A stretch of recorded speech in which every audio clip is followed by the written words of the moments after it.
Morning guys, welcome back to another video from the beautiful Boracay, and I'm today with my beautiful friend Lily. Nah, it's Pauline. She told me her name was Lily, so I'm gonna keep calling her Lily. So Lily, where are we heading today? We're going to Iligan Beach. Iligan Beach is one of the famous beaches. If you haven't seen my video where I did the land tour, I actually went in there. But today we're gonna actually spend the whole day there. Only thing is we gotta get a truck. Which one? Hello, my friend. Thank you. So we got these little tuk-tuks, but you call them e-truck? E-truck. They're electric scooters. They're everywhere on this island. Very common. And how much are you gonna pay? It's $350. $350 Yeah. for two of us. Yeah. That's pretty good. Okay. So $350, it's like about probably, I don't know, maybe 10 minutes away, 15. Yeah. So it's not super far, but it's not walking distance either. And the reason we're going to this beach, A, because it's a really, really nice beach. No. And B, because when past 12 o'clock, you go to the white beach and the sun kind of position itself where you don't have much room. All the palm trees shade fall backward on the road. So unless you really want to be in the sun, the white beach is not really suitable unless you find a good spot of shade, but it's not much. So we're gonna try to stick to the eastern side of the beach, which by this time would have had plenty of shade on the beach. What's this road called? What's the name? Now this road? This road is called Station 1. The whole road? Main road. I think that sounds better. So this main road is kind of like a split in between the island. So this is convenient in terms of moving around to the island. So these e-tracks, or even the bikes or buses, they run constantly back and forth on either sides. So you can literally hail down and jump in those. This is more like a private, but if you happen to be in one of the tuk-tuks, which already have people, I think there's one over there. If you jump into those, then it's probably 1/3 the price than you would pay. But then you have to stick with the route. So because we are kind of veering off to the side at one location, so for us to change a tuk-tuk, e-track, sorry, it's not really worth it. But this is nice here. Look how beautiful. It's a beautiful day today. We're in beginning of Feb. I think the weather's probably 30. I don't think it's anything more than 30. Feels very pleasant. It's about 11 o'clock.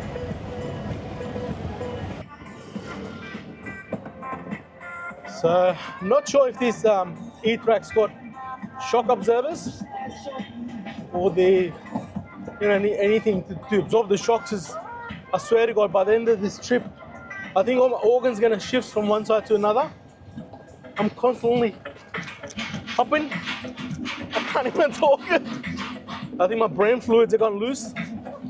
But it's alright, we're making there.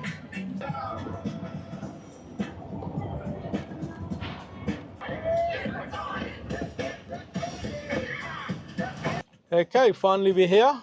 God, it was a bumpy ride. Oh my God, the water looks amazing. The turquoise. That's the color. That's the color I want.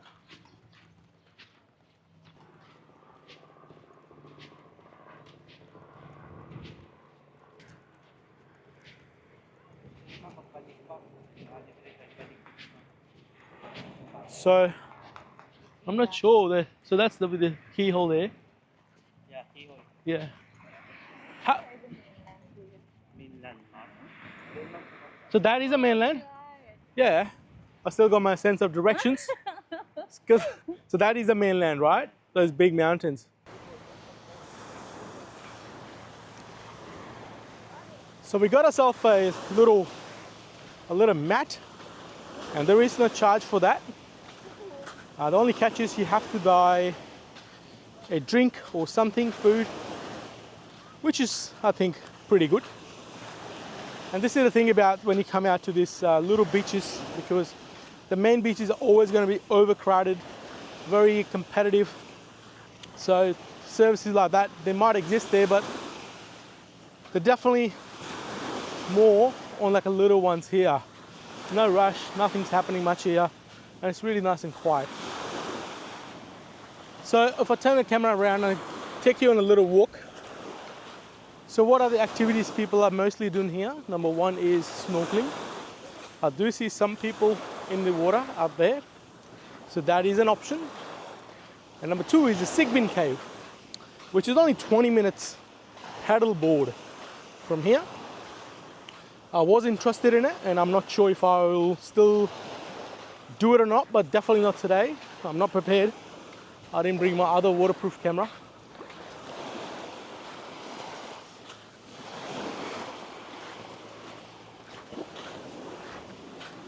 So to find a shade like this on White Beach, especially Station 2, good luck.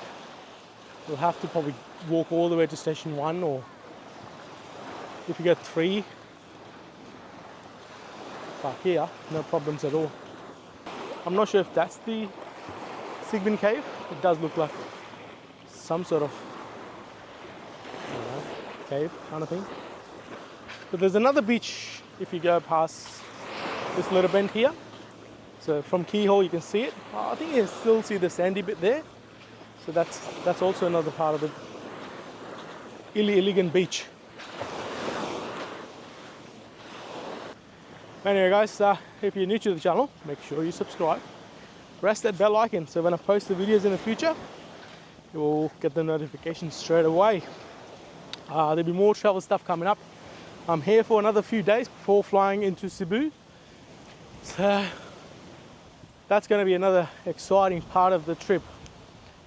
Philippines, it's a bit of a challenging to get around, but there is always a way. So stay around and stick around, and we'll talk more in detail. If you wish to come here one day, I want to plan your trip. It's a bit of a few things you got to look at. It's not as easy as the other countries such as Thailand, or I'm just giving an example, where the land mass is majority and you have option of, you know, land, air, travel. Here it's like 7,641 islands. Random fact. So you can imagine, to get from one point to B, it's a bit of a planning needed. Flights are there, but you know, again, limited depending on what dates and stuff. And it's not one of the countries where you can actually go on the spot. I think it's something you need planning, because tickets can be 1/3 cheaper if they're available. So we'll talk about that further in a separate video. Just gonna leave you guys to it. We're gonna just sit down, chillax on the beach, and probably have a nap. I think Pauline's probably falling asleep. Alright, the beach day was a really good activity. The only problem is that once you're there, you kind of like are stuck there, unless you have your tuk-tuk standby for you, e-truck standby for you. The only options to get out of that place is, or are, these scooters. So kind of like a bit of a cost you have to consider extra. So we paid $350 for the e-truck to get here, but we're now paying $300 each to be on the motorbike back to where we started. So that's the only thing. It's a give and take. So go to the normal crowded beach, don't have to deal with this cost. But if you want something a bit more exclusive, private, nicer, it comes with a bit of cost, unless you have your own motorbike which you rented. In that case, it's no problem at all. You can spend X amount of time there. Alright, well, we get back to the main civilization. See you very soon.